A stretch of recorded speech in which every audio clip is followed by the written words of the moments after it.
During my sister's promotion ceremony, my father lifted his glass in the presence of a four-star general and proclaimed, "Genevieve is the future of American strategy." Then he turned to me, his voice lowering. "Kaylin, on the other hand, she's merely a supply clerk, someone easily overlooked." Laughter echoed softly in the room, unaware that this seemingly insignificant moment would soon claim the legacy they were all standing upon. My name is Kaylin Vance. I'm 31 years old, and on that shimmering evening in Washington, D.C., I felt like a specter wandering through my own existence. I found myself in the expansive main hall of the Officers Club at Fort McNair, a location rich with history that seemed to linger in the very atmosphere. A potent blend of lemon-scented floor polish, the weight of old money, and the steadfast pride of the U.S. Army. The polished oak floors shimmered under the glow of majestic crystal chandeliers, scattering light into countless brilliant fragments. The room was awash in deep blue Army service uniforms, with the chests of high-ranking officers adorned in a dazzling array of medals, each one whispering tales of bravery and dedication. And then there was I. I donned a modest navy blue cocktail dress, a conscious choice to blend into the crowd of military honor surrounding me. I felt entirely and wholly misplaced. My mother, Dr. Isolde Thorne, a woman whose precision was matched only by her cool demeanor, swept by me with a brief professional acknowledgement. Her focus was instantly drawn to the general's wife, her hand outstretched in a display of effortless allure. Across the room, my sister Genevieve shone like a brilliant star illuminating everything in her orbit. Recently elevated to the rank of major, her smile radiated a dazzling, flawlessly practiced charm. She was the heart of everything. I felt like a mere whisper, just a name on a list, an outsider at the gathering meant for my own family. I held my glass of water tightly, as if it were my lifeline, amidst the chaos, seeking refuge in a quiet corner where the wallpaper offered more intrigue than the discussions I felt excluded from. Then my father, Dr. Alistair Thorne, approached the podium with a sense of purpose. His voice, rich and commanding, enveloped the hall with its presence. He spoke not as a father, but as if he were presenting a keynote address at a prestigious conference filled with gravitas and purpose. He celebrated Genevieve as the quintessential representation of the Thorne legacy, commending her as a brilliant strategist poised to influence defense policy in the 21st century. The language was refined, impactful, and completely lacking in authentic affection. As the courteous applause faded away, General Miller, a longtime family acquaintance adorned with 4 shining silver stars on his shoulder, faced my father. "A remarkable girl, Alistair indeed," he remarked with a gentle laugh. "But what about your other friend? I heard she served in the Marine Corps."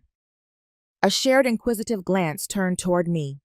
For a fleeting instant, the atmosphere was thick with anticipation. My father smiled, yet the expression was a frigid, desolate thing that never touched his eyes. His eyes locked onto me in my corner, holding me against the wall as if I were a subject of study. "A Kaylin," he said, his voice carrying with effortless authority loud enough for everyone in the vicinity to hear clearly. He paused as if searching for the right diplomatic words. "She's very good at making sure the boxes get where they need to go on time." He let the dismissive words hang in the air for a beat before delivering the final killing blow. "She's a supply clerk, a throwaway." The word throwaway didn't land with a crash. It landed with a sickening, profound silence that seemed to suck all the air out of the room. It was a silence, punctuated by a few polite coughs, a ripple of awkward, half-formed laughter from someone who didn't know better, and the collective flicker of dozens of eyes turning away from me, suddenly finding their shoes or the ceiling intensely fascinating. No one spoke up. No one met my gaze. In that one gut-wrenching second, I glanced at my mother. I saw a flicker of irritation cross her perfectly composed features. But it wasn't for me. It wasn't for the daughter who had just been publicly gutted by her own father. It was for the husband who had shown a lapse in protocol, who had displayed such a lack of social finesse in front of such important people. That's when the last fragile piece of hope I didn't even know I was holding finally shattered. I understood. It wasn't just that they looked down on me. I was an inconvenience to their perfect narrative, a smudge on their pristine family portrait. I didn't cry. Tears were a luxury I hadn't been afforded in years. A currency I had learned was worthless in their world. My spine, trained by the discipline of the Marine Corps, went rigid. My breathing remained even. My hand, which held my glass, did not tremble. With a slow, deliberate motion, I placed the glass of water down on a nearby table. The sound was a soft, definitive click against the polished wood. Then I turned my back on the hushed whispers and the polite, stifling air of the party. I walked head held high toward the massive carved oak doors. I didn't run. I didn't look back. I simply walked out, leaving behind the sound of their muted laughter, their glittering uniforms, and the entire hollow life I once thought was mine. The cold night air hit me a welcome shock. In the quiet of my own mind, I saw a single clear image. A champagne flute not shattering with a loud crash, but simply cracking from an internal pressure, then silently disintegrating into 1,000 pieces of fine glittering dust. The engine of my old pickup truck hummed a low, steady rhythm as I drove away from Fort McNair, a familiar vibration that did little to soothe the tremor deep inside me. My knuckles were white on the steering wheel. I crossed the Arlington Memorial Bridge, the Lincoln Memorial, a stoic illuminated beacon in my rearview mirror, its light shimmering across the dark, cold surface of the Potomac River. The bridge is meant to symbolize reconciliation and reunification, a beautiful lie stretching over troubled waters. For me, it was just the road home, a road I knew by heart, a path that led straight back to the source of the wound. The word my father used, throwaway, wasn't a new weapon. It was just the first time he'd fired it in public. The memories began to surface unbidden as I drove through the quiet, tree-lined streets of Arlington. They weren't warm, comforting flashes of nostalgia. They were a map etched onto my soul, a detailed topography of every slight, every dismissal, every invisible scar that had led me to that moment in the officers' club. My destination appeared through the windshield, the stately 2-story red brick colonial house where I grew up. It stood perfect and imposing, the lawn manicured, the windows dark and blank. From the outside, it was the picture of American success. Inside, it had always been as clean, sterile, and cold as a museum gallery, a place for showcasing success, not for living. The ghost of 1,000 dinners haunted its dining room. I could see it all with perfect, painful clarity. The heavy mahogany table polished to a mirror shined my father at the head holding court. He would engage Genevieve in complex discussions about military doctrine, about Clausewitz and the future of asymmetric warfare. She would parry his points with the sharp intellect that would one day carry her to West Point. And I, sitting on the other side, would try to join in. I remember one evening, my sophomore year, bubbling with excitement over a robotics project I was leading. I had designed a small all-terrain drone for a school competition. I managed to increase the battery efficiency by 12%. "Dad," I'd said, my voice full of pride. He had looked up from his plate, offering me a brief, distracted smile. He reached across the table and gave my shoulder a perfunctory pat. "That's interesting, sweetheart." "Very clever," he'd said, his eyes already flicking back to my sister. "Now, Genevieve, tell me about that essay you're writing on post-war reconstruction strategies." And just like that, my small tangible achievement dissolved into the air, unimportant, unheard. The favoritism wasn't just in his words. It was woven into the very fabric of our lives. When Genevieve received her acceptance letter to West Point, it was as if she had single-handedly won a war. My parents threw a massive party. Hundreds of guests milled through our cold, perfect house, champagne flutes in hand, celebrating the continuation of the Thorne legacy. It was a strategic event, a networking opportunity, disguised as a family celebration. A year later, my own letter arrived. It was from the United States Marine Corps. I hadn't told them I was enlisting. I knew better. I left the envelope on my father's desk in his study. That evening, he summoned me. The letter was on the heavy blotter, looking small and insignificant. He didn't yell. Yelling was too common, too unrefined. He just looked at me with a profound, bone-deep disappointment. "You've disgraced this family, Kaylin," he said, his voice a low, controlled hum of fury. He couldn't understand, or perhaps he refused to, that I was also choosing a path of service. I was inspired by a history teacher, Mr. Abernathy, who once told our class, "History isn't just written by the generals, Kaylin. It's carried on the backs of the logisticians who make sure the army can march." I wanted to be one of those people. My path didn't come with the polished prestige of West Point or a future in the Pentagon. It was a path of grit and grease of ensuring the vast, complex machine of war had what it needed to function. To them, if it wasn't glamorous, it wasn't valuable. My choice wasn't a career, it was a betrayal of their brand. But the deepest cut, the one that truly defined my place in their world, came on my 16th birthday. It was supposed to be my day. I had looked forward to it for weeks, imagining a simple dinner, maybe a chocolate cake from the local bakery, the stuff of normal life. But on that same evening, a prominent U.S. senator had an unexpected opening in his schedule and invited my parents to a fundraising dinner. There was no hesitation on their part. My quiet birthday was instantly canceled, deemed expendable. I didn't understand the politics, only the ache in my chest. I cried hot, messy teenage tears in the kitchen. My mother, Dr. Isolde Thorne, found me there. She didn't embrace me. She didn't offer a word of comfort. She looked at me with the cool, detached gaze of a surgeon assessing a minor, inconvenient complication.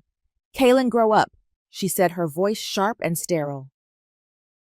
What is one birthday party compared to a relationship that could help Genevieve secure a prime position after graduation? Don't be selfish. Don't be selfish. The word sliced through my grief and hit something fundamental. My future didn't matter. My feelings didn't matter. My simple wish for a birthday cake was selfish when weighed against the strategic advancement of my sister, the golden child, the one who reflected their ambitions back at them. Have you ever had a moment like that? A moment so clear, so cold, that it redefines everything you thought you knew about your own family. That night, alone in my room, I finally understood. I wasn't a member of the family. I was an asset in the Thorne family portfolio, and I was an unprofitable investment. The love I thought was a birthright was in fact conditional, and I had failed to meet the conditions. The humiliation at Fort McNair wasn't the wound. It was just the salt being publicly, brutally ground into it. The moment I stepped off the bus, the air of Parris Island, South Carolina, hit me like a physical wall. It was a suffocating blanket of heat and humidity, thick with the smell of salt marsh and sweat. The soundtrack of my new life was the unending scream of the drill instructors and the percussive rhythmic stomp of combat boots on hot asphalt. This was the Forge. Here, no one cared that I was a Thorne from Arlington, Virginia. My last name was worthless, my background irrelevant. They cared about one thing and one thing only. Could I perform? Could I run 3 miles without stopping? Could I hit a target at 500 yards? Could I endure the endless barrage of physical and mental stress without breaking? For the first time in my life, I was measured solely by my own merit. The legacy of the Thorne family was stripped from me along with my civilian clothes and my long hair, which fell to the floor in a forgotten pile. Every muscle in my body screamed in protest. I ran until my lungs burned, did push-ups until my arms gave out, and learned to field strip a rifle in the dark until my fingers were raw. But the physical agony was a clean, honest pain. It was infinitely more bearable than the slow, corrosive acid of 17 years of emotional neglect. In the cold, sterile house in Arlington, I had been invisible. Here, in the mud and the grime of the crucible, I was seen. I wasn't falling apart. I was being broken down and forged into something new, something stronger. I didn't just survive, I rose. My true test, however, wasn't on the manicured grounds of a training base. It was in the dust-choked reality of Helmand Province, Afghanistan. Helmand wasn't a strategic discussion over a dinner table. It was a tangible living thing that wanted you dead. It was the fine, talcum-like dust that coated everything, the searing, relentless sun, and the constant low-grade fear that hummed beneath the surface of every moment. As a logistics non-commissioned officer, my job was the unglamorous life-or-death business of supply. I didn't plan raids or lead patrols. I made sure the Marines who did had the water, the ammunition, and the blood bags they needed to stay alive. My world was convoy schedules, threat assessments, and cargo manifests. I had to get my trucks from our main base to the forward operating bases, the FOBs often under the cover of darkness, when the risk from improvised explosive devices, IEDs, was at its absolute peak. I learned to read the subtle language of the landscape, to calculate travel times down to the minute, to trust my gut. My decisions had immediate, irreversible consequences. One sweltering afternoon, a convoy was scheduled to depart for a remote outpost, FOB Gannon. The intelligence report showed the usual route as clear, but something felt wrong. A knot of pure instinct tightened in my stomach. I spent an hour poring over topographical maps, identifying an older, less traveled dirt track that would add 40 minutes to the drive. My commanding officer was hesitant, but I was insistent. I staked my reputation on it. He reluctantly gave the order to change the route. The next day, we got the report. A massive IED had been discovered and disarmed on the main route, exactly where our convoy would have been at the time of my original departure schedule. There was no medal for my decision, no public commendation. There was only the quiet, unspoken gratitude in the eyes of the young Marines whose lives I had saved. And for me, that was more valuable than any award my father could have mounted on his wall. During my entire one-year deployment, I received a single email from my family. It wasn't from my mother or father, it was from Genevieve. The message contained no questions about my health, no words of concern for my safety. It was a simple transactional request. Kaylin, it read, Dad wants a unique gift for a certain senator. Can you get a U.S. flag that has flown over a fob in Helmand and send it home? It would make for a great story at his next fundraiser. I stared at the screen of the ruggedized laptop, the distant rhythmic thud of outgoing mortar fire punctuating the silence of the tent. A great story. That's all my war was to them. A prop, a piece of set dressing for their grand theater of influence and power in Washington. My reality of dust, sweat, and fear was just a fascinating anecdote to be traded for political capital. I didn't feel anger. I didn't feel sadness. I felt a profound, chilling emptiness. I hit the delete key, erasing her words from my screen, and with them, the last lingering embers of any obligation I felt toward the Thorne family. I never replied. After my honorable discharge, I didn't point my truck south on I-95 toward the manicured lawns of Arlington. I drove north toward the grit and steel of Baltimore. It was a conscious choice, a rejection of the polished world that had rejected me. The city felt honest in its toughness, a place where you were judged by what you could do, not who you were. In a sprawling, forgotten industrial park, smelling of rust and damp concrete, I found my sanctuary, a dusty, cavernous garage. With a can of white spray paint, I stenciled Aegis headquarters on the roll-up door. It was a small act of defiance, a flag planted in a new world that was entirely my own. This was where Aegis Command was born. It wasn't just lines of code. It was a philosophy forged in the crucible of war. It was every hard-won lesson from Helmand, every near miss on a darkened road, every logistical nightmare I had untangled, all meticulously translated into a smart, secure, and intuitive system. My guiding light was a dog-eared copy of A Higher Standard, the memoir of General Anne E. Dunwoody, the Army's first female four-star general and a fellow logistician. Her words, "Logistics is not an afterthought. It is the lifeblood of the force," became my gospel. My life shrank to the four walls of that garage. I existed in a simple monastic loop fueled by my meager savings. My diet consisted of instant ramen noodles, the salty broth a poor substitute for a real meal, and cheap bitter coffee brewed in a stained pot that was my most faithful companion. The space was cold, vast, and achingly lonely. The only sounds were the relentless click of my keyboard and the distant melancholic rumble of freight trains passing in the night. Yet amidst the solitude, a fierce sense of purpose took root. For the first time, I was building, not just surviving. I sent out hundreds of cold emails. My carefully crafted proposals launched like messages in a bottle into the vast and different ocean of the defense industry. The silence that came back was the familiar heavy blanket and echo of the Thorne family dinner table.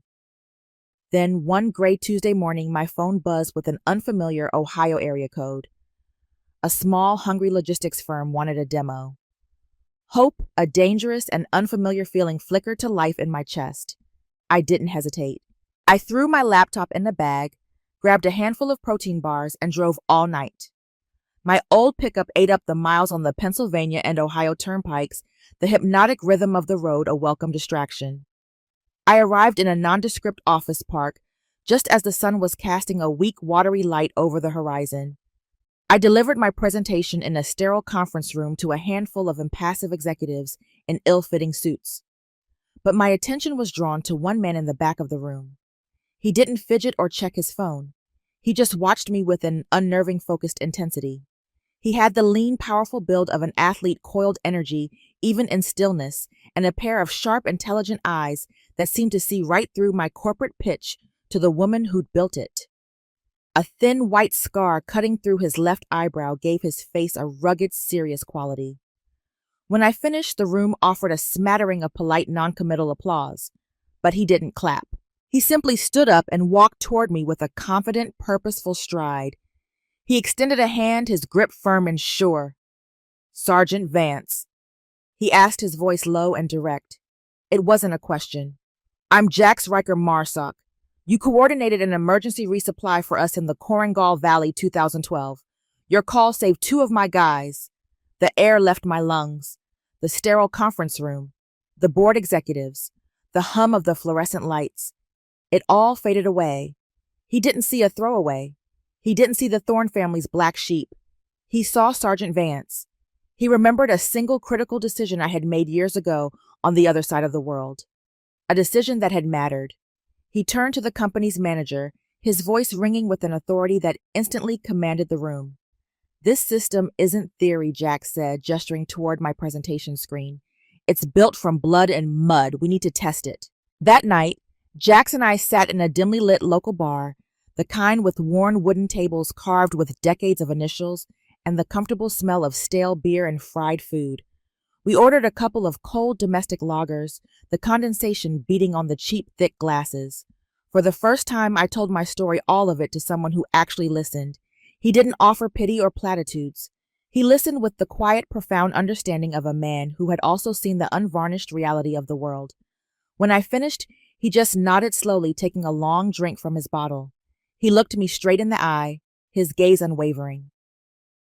"Your family doesn't get it," he said, his voice rough with a sincerity that resonated deep in my bones. "They talk about strategy from their ivory towers, but they have no idea that no strategy on Earth works if the guy on the front line is out of ammo and water. You're not a throwaway, Kalen." He leaned forward slightly, his expression serious. "You're the lifeblood." A warmth spread through my chest, a feeling so foreign and so powerful I almost didn't recognize it. It was more than just validation. It was the feeling of being truly seen. In a noisy bar in the middle of Ohio, with a man who was, until a few hours ago, a complete stranger, I had finally found a glimmer of what family was supposed to feel like. The warmth I'd found in that Ohio bar with Jax felt like a distant dream. Reality came crashing back a few weeks later in the form of a phone call. The caller ID displayed a number I hadn't seen in over a year. Alistair Thorne, my father. A cold knot formed in my stomach. I let it ring 4 times, my thumb hovering over the decline button, before a lifetime of conditioning made me answer. "Kalen." His voice was the same as always, booming, authoritative, and completely devoid of warmth. It was the voice of a man accustomed to being obeyed. "I saw mention of your little company in an industry newsletter. Well done. You finally learned how to generate value." I remained silent, gripping the phone so tightly my knuckles ached. The compliment wasn't a compliment.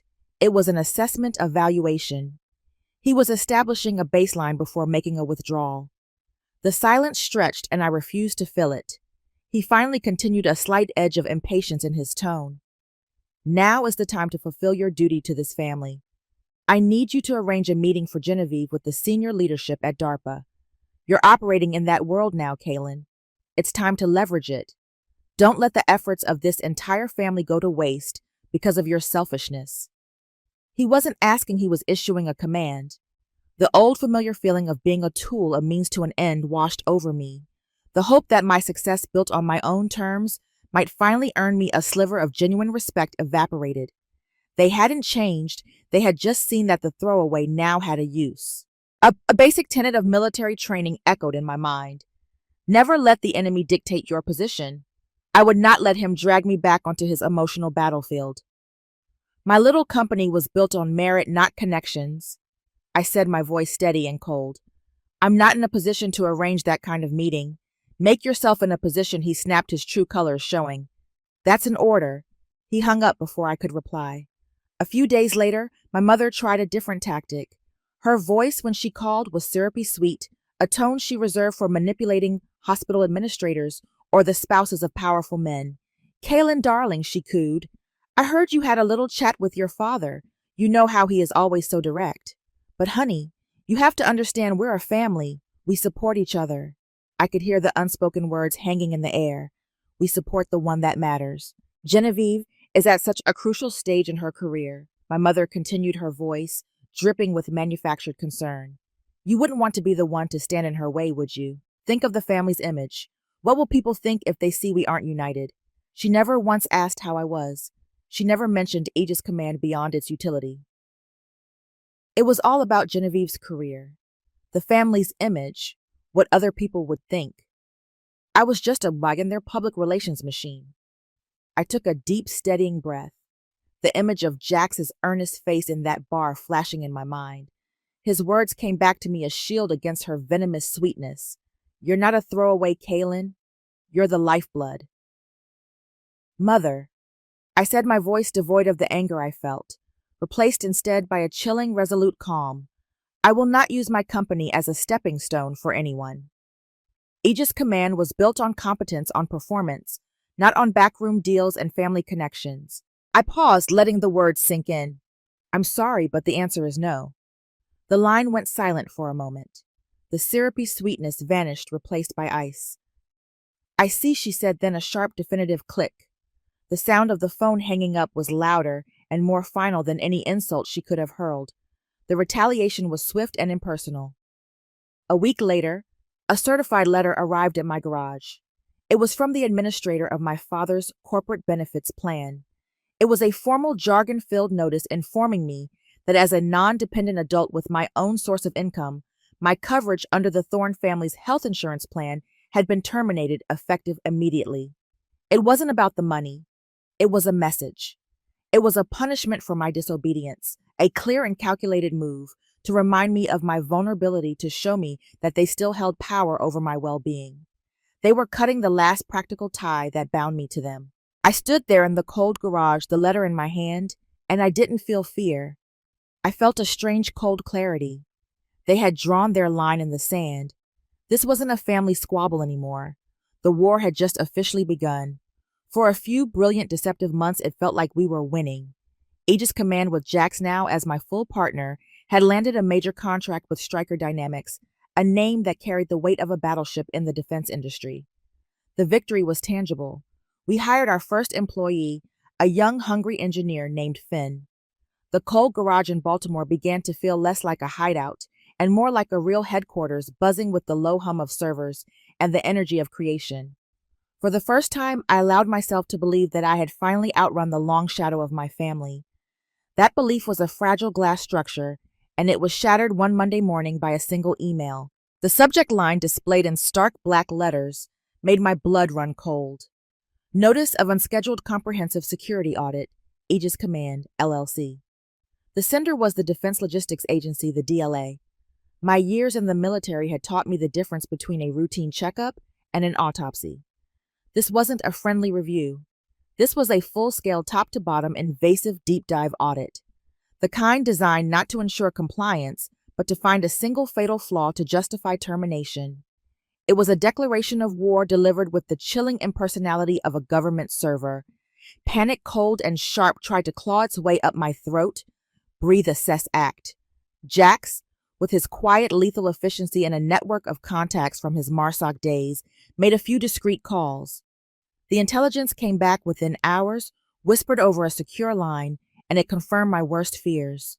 The audit had been strongly suggested during a casual conversation by a senior civilian official at the Pentagon, a man who, it turned out, was a regular fixture in my father's weekend golf foursome at the Army-Navy Country Club. They weren't just hoping I would fail. They were actively engineering it, leveraging decades of cultivated influence to punish me for my insubordination. The message was as clear as a gunshot: you will not succeed without our permission. The next few weeks descended into a frantic, sleepless blur. We were drowning in paperwork, responding to endless, ridiculously detailed requests for information that delved into every line of code I'd ever written. It was a war of attrition designed to bleed us dry of time and money. As we battled the DLA, a sick, gnawing suspicion began to grow in my gut. This felt too vicious, too desperate even for my father. This wasn't just about control. It was about something else. On a hunch, I made a call to an old college acquaintance, Sarah, a sharp financial analyst on Wall Street. "I need a favor," I said. "Can you do some discreet digging public records to credit reports? Anything you can find on Alistair and Isolde Thorne?" The file she sent back 2 days later was the final devastating blow. The Thorne family, the proud, untouchable dynasty of Arlington, was a house of cards on the verge of collapse. They were drowning in debt. They had taken out a second mortgage on the historic Arlington house. My father had plowed their dwindling fortune into a series of high-risk hedge funds that had imploded. And then came the paragraph that made me physically sick to secure a massive last-ditch personal loan to maintain their lavish lifestyle. The European vacations, the charity galas, the political donations. My father had used his most valuable asset as leverage. Not property, not stocks. He had used the sterling reputation and projected career trajectory of his golden child, Major Genevieve Thorne, as a form of intangible collateral with private high-risk lenders. They were sinking into a financial abyss of their own making, and in their desperation they were trying to pull me under with them, to destroy the one success story that served as a glaring spotlight on their own catastrophic failure. The hypocrisy was a physical weight pressing down on my chest, making it hard to breathe. That night I sat alone in the silent, cavernous garage, the single bare bulb overhead casting long, distorted shadows on the concrete floor. The DLA audit could ruin everything I had poured my blood and soul into. My family's pride was so pathologically fragile that they would rather see me destroyed than have their perfect image tarnished by their own incompetence. I remembered a line from Admiral William H.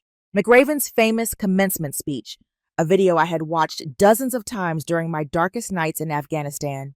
"If you want to change the world," he'd said, his voice steady and strong, "don't ever, ever ring the bell. Ringing the bell in SEAL training meant quitting. It meant you were broken." I stared at the massive whiteboard that covered one wall of the garage. It was a chaotic, beautiful tapestry of my mind-complex algorithms, server architecture diagrams, logistical flowcharts. This was my world. A world I had built from nothing with my own 2 hands on a foundation of integrity and sheer stubborn persistence. I would not let them burn it to the ground. The simmering anger I had carried for years no longer felt like a quiet internal burn. It erupted not into a hot, screaming rage, but into a fire of ice-cold crystalline fury. A profound, unshakable resolve settled over me, chilling and absolute. I would not just survive this, I would win. But I would no longer play by their rules. I would play by mine. My hands were steady as I picked up my phone and dialed Jax's number. He answered on the first ring, his voice laced with the same weary tension that had become our constant companion. "Any news on the audit?" he asked. "Forget the audit," I said, my voice quiet but harder than steel. "I have a new strategy. It's time to stop playing defense." He was silent for a moment, processing the shift in my tone. "What are you thinking, Kaylin?" I looked at the whiteboard at the empire I had built, and then I looked through it at the empire I was about to conquer. "They're drowning in debt." I stated the words tasting like ash and iron. "So we're going to become their creditors. We're buying their debt, Jax, all of it." The rage I felt that night didn't burn out. It condensed. It transformed from a hot, blinding fire into the cold, clear focus of a diamond. The question was no longer if I would fight back, but how. My entire military career had been about logistics, the unglamorous, critical art of seeing the whole battlefield, of understanding that grand strategies are meaningless without a flawless supply chain. This was no different. I was no longer a victim reacting to attacks. I was a strategist planning a campaign. I remembered a principle from Sun Tzu's The Art of War, a book my father revered as a theoretical text, but never truly understood as a practical guide. Know your enemy and know yourself, and you will not be imperiled in 100 battles. I knew my enemy's weaknesses intimately. Now, it was time to build my strength. Jax and I began to operate like a 2-person special operations unit, our garage transforming from a startup office into a war room. He, with his easy confidence and network of loyal contacts, handled the external-facing tasks, the field work. I became the commander, the strategist, the intelligence officer working from the glow of my multiple monitors. The first step was to construct a legal and financial fortress, a series of firewalls to mask our operations. On the advice of a shrewd, razor-sharp corporate lawyer in Wilmington, we began our silent invasion. The battlefield was the Delaware General Corporation law. We established a series of anonymous LLCs, each a ghost entity with a bland, unremarkable name designed to be utterly invisible.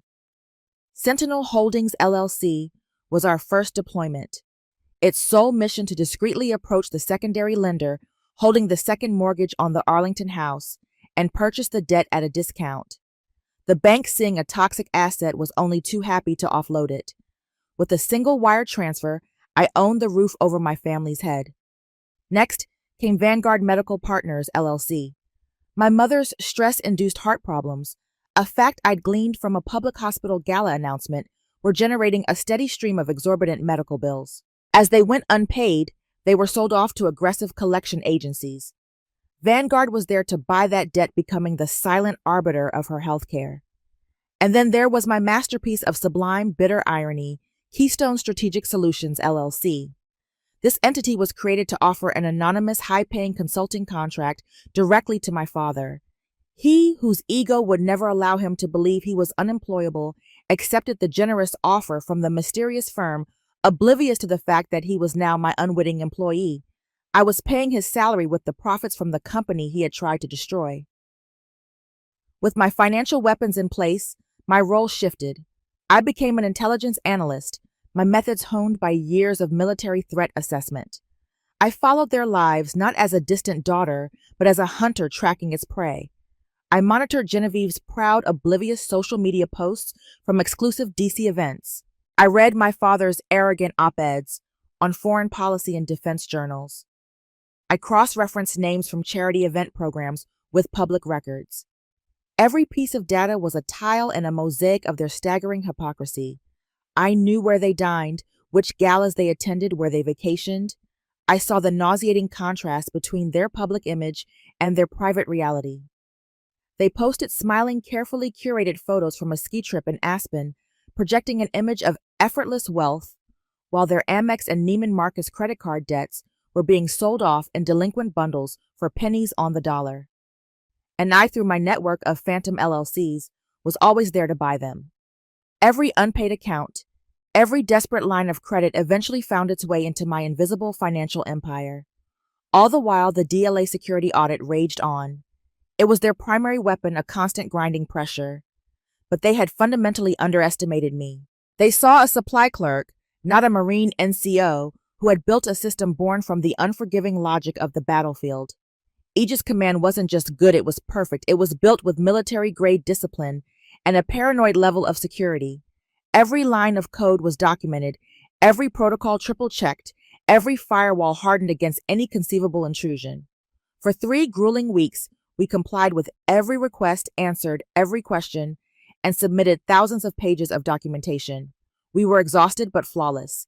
The DLA auditors, career bureaucrats, who expected to find a sloppy corner-cutting startup, found a digital fortress instead. They couldn't find a single significant vulnerability, not one crack in the armor they could exploit. They were forced reluctantly to issue a positive report clearing Aegis Command of any wrongdoing. It was my first major victory, a silent but resounding win that echoed through the small insular world of defense contractors. I had faced their best shot, their full political power, and I had not buckled. I had proven my competence under fire, not on a foreign battlefield, but in the sterile, high-stakes war of federal contracting. That night, Jax Finn and I celebrated with cheap pizza and beer in the garage. But as they laughed and recounted the most ridiculous of the DLA's requests, a quiet, cold confidence settled over me. This was just one battle. The war was far from over, but now my supply lines were secure, my secret weapons were deployed, my invisible empire was built. I was ready for the final confrontation.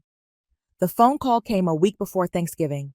It was my mother. Her voice, for the first time in what felt like a lifetime, was coated in a thin veneer of warmth. It was a clumsy, unnatural sound, like a predator trying to mimic the call of its prey. "Kaylin, darling," she began, Thanksgiving is almost here. Why don't you come home for dinner? We miss you. We miss you. The lie was so blatant it was almost insulting.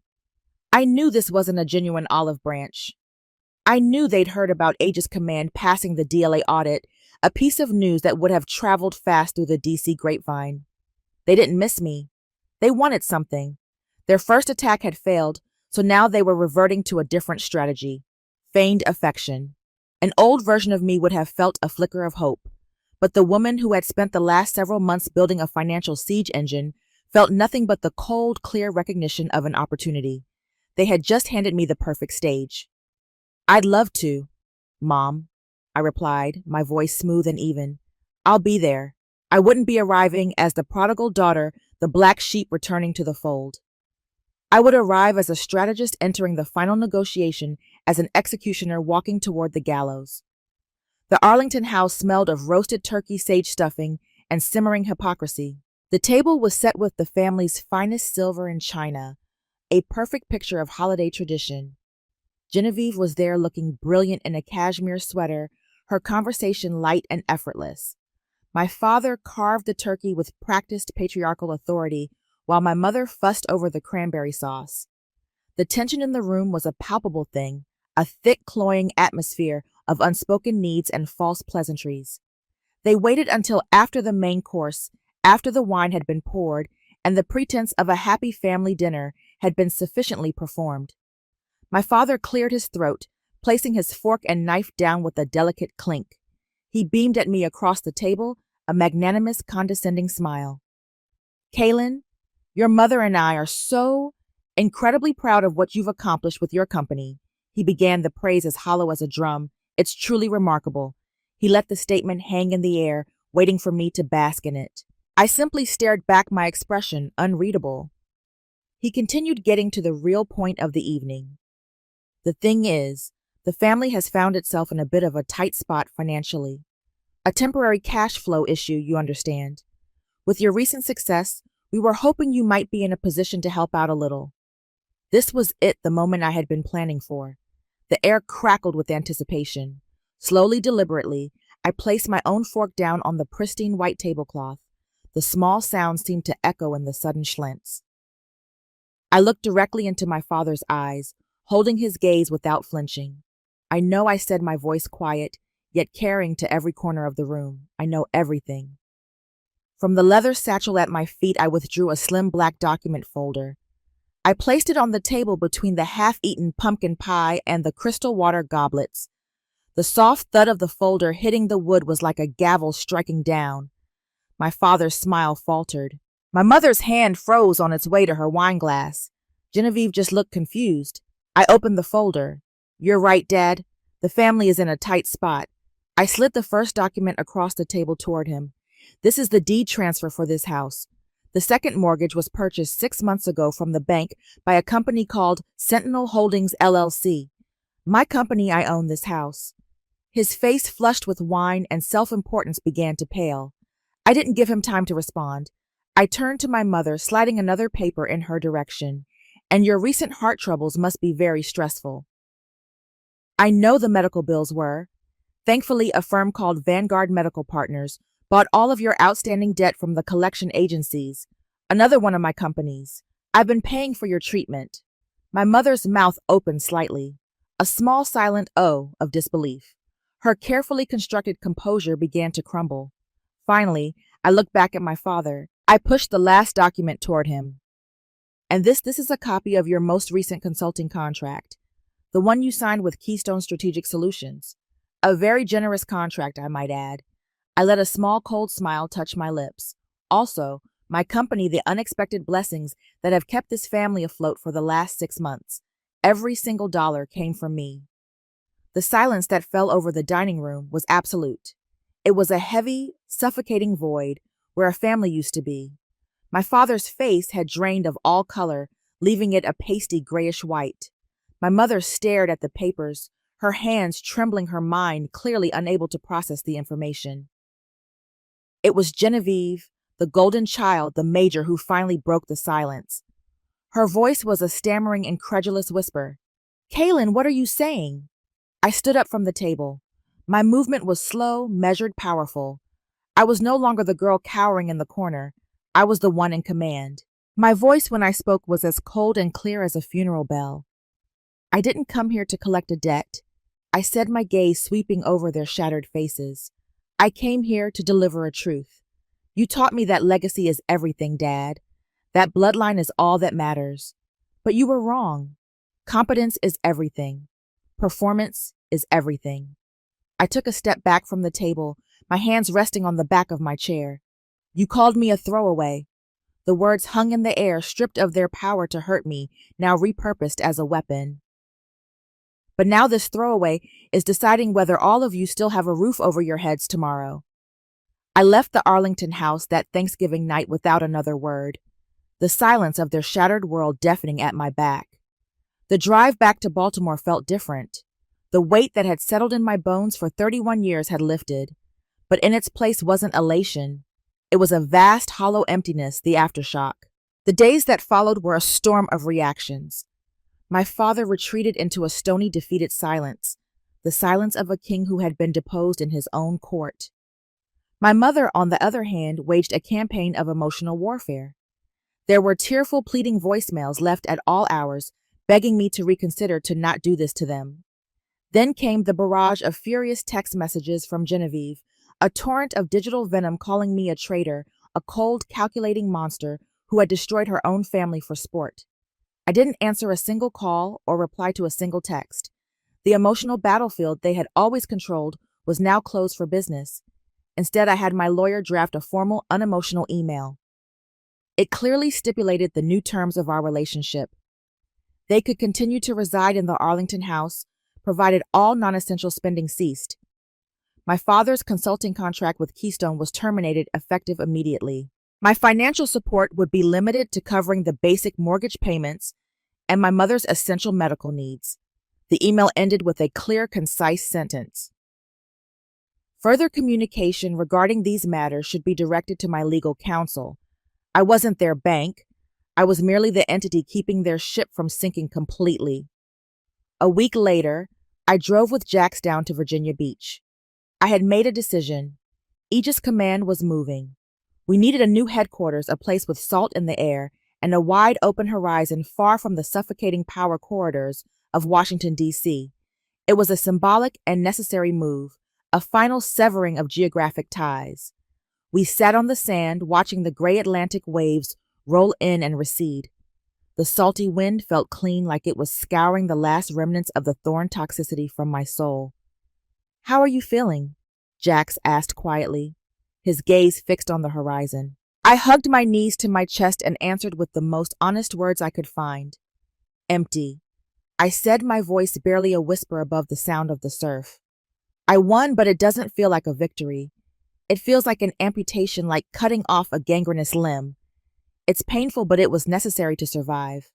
Jax nodded slowly, understanding without needing more explanation.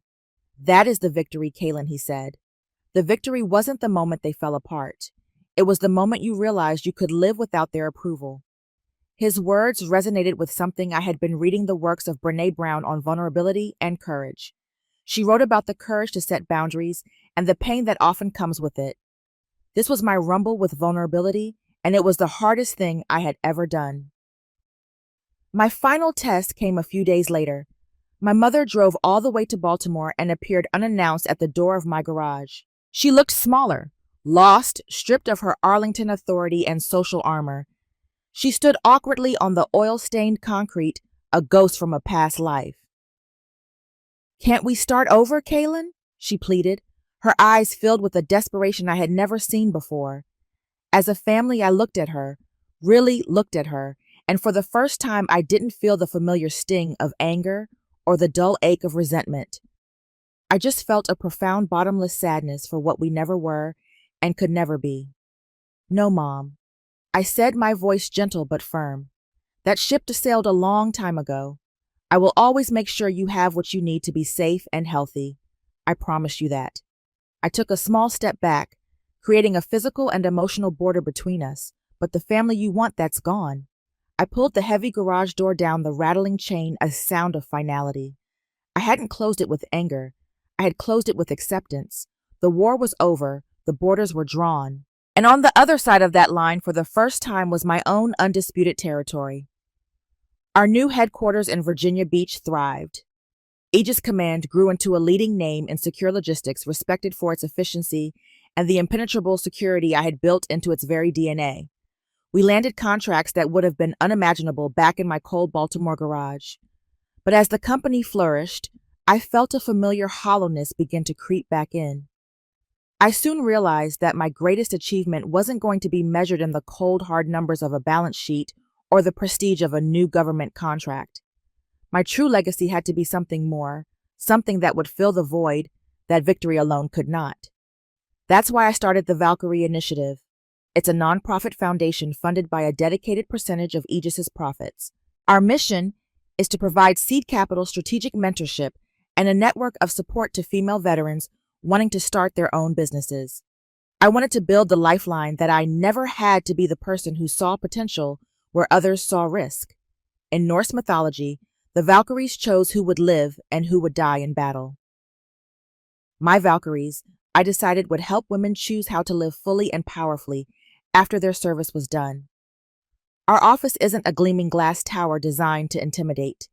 It's a warm, open-plan co-working space a few blocks from the beach, filled with comfortable chairs, endless coffee, and the vibrant energy of collaboration. It's a place where tough, brilliant women can share ideas, celebrate wins, and most importantly, support each other through failures without judgment. I discovered a profound and fulfilling happiness in witnessing their ventures soar, far surpassing any joy I experienced in my own endeavors. I was no longer merely creating a business. I was nurturing a sense of belonging. My existence, previously marked by the haunting quiet of a lifeless home in Arlington, was now alive with the vibrant, cheerful sounds of a family I had lovingly created for myself. There stood Jax, my companion in both work and life, the calm and unwavering foundation of my transformed reality. There was Finn, our exceptional first hire, whose vibrant enthusiasm radiated a sense of familial warmth reminiscent of a younger brother rather than just an employee. The circle of women from the Valkyrie Initiative continued to expand, a powerful and devoted sisterhood built on common goals and deep admiration for one another. And there was Liam, a gentle-hearted naval architect I encountered while strolling along the beach with my dog. A man who embraced every scar I bore, cherishing them as part of my story, loving me for who I truly was, rather than the possessions I held or the relationships I cultivated.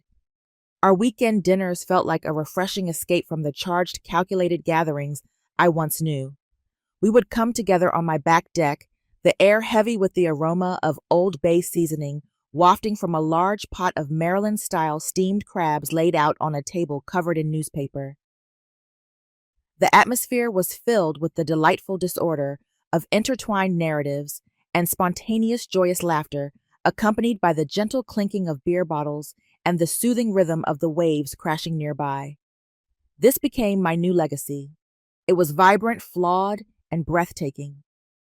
One evening, I found myself on my balcony, captivated by the final sliver of the sun as it sank beneath the Atlantic horizon, transforming the sky into a tranquil canvas of orange and purple hues.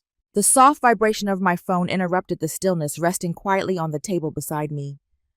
I hadn't picked up or called that number in more than a year. Alistair Thorne. A whisper of past unease stirred within me, a reflexive clenching in my chest, yet it was merely a fleeting moment, a remnant of muscle memory, not a blaze. I inhaled the briny breeze and responded to the beckoning voice. For what felt like an eternity, the only sound that filled the silence was his unsteady, shallow breathing echoing through the line. Then his voice emerged, not loud or commanding, but delicate, fragile, and quivering with an emotion I couldn't fully identify. "Kaylin," he began, his voice trembling with emotion. "Oh, I just wanted to express my apologies." I stood there, my hand resting on the balcony rail, as the soft sea breeze whispered through the palm trees, creating a serene melody of rustling leaves. The phrases I once would have done anything to hear, the phrases I had longed for over the years, now fell flat and without resonance. Their echoes lingered, devoid of the strength they once possessed to either hurt or mend my spirit. I didn't experience a rush of victory. I felt a calmness wash over me instead of anger. I experienced a deep, tranquil sense of calm that enveloped me completely. I listened to you, I murmured, and then I quietly concluded the conversation. At that instant, I realized I had let go of my grievances, not due to their worthiness or because his apology had made any difference. I chose to let go of the past, for my own liberation was paramount. The true triumph lay not in their acknowledgement of error. The true triumph came when their words, their validation, and their mere presence ceased to hold the ability to determine my value. As I stood there, gazing at the expansive, tranquil ocean, and hearing the joyful laughter of my true family echoing from within, I felt a profound sense of belonging wash over me. I had finally found my way home. I felt liberated,